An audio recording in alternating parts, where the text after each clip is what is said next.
Hello guys! Welcome to my YouTube channel. Ngayon ay tuturuan ko kayo kung paano mag-download ng Rimini app dito sa Google Play Store. Una, pindutin lang ang ating Google Play Store. Then, ayan, kapag nandito na tayo sa ating Google Play Store, then ang gagawin nyo lang nakasunod is mapapansin nyo itong search, which is na ito siya. Ito sa baba. Then, i-click nyo lang yung search. Then, ayan, kapag na-click nyo na yung search, then, ang gagawin nyo naman nakasunod is makikita nyo sa taas yung search bar. Ito siya. Then, i-click nyo lang yung search bar na yan.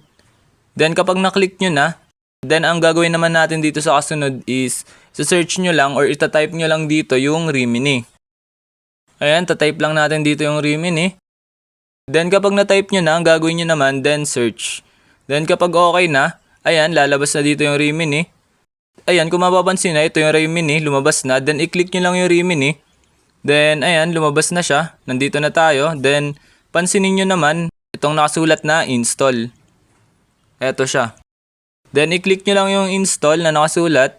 Then, ayan, kapag na-click nyo na, magda-download na siya. Then, wait lang natin siya, mag 100%.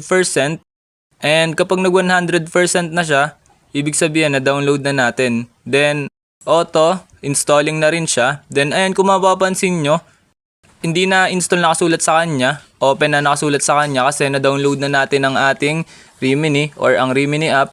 Ayun, ganun lang na mga dali mag-download ng Rimini dito sa Google Play Store.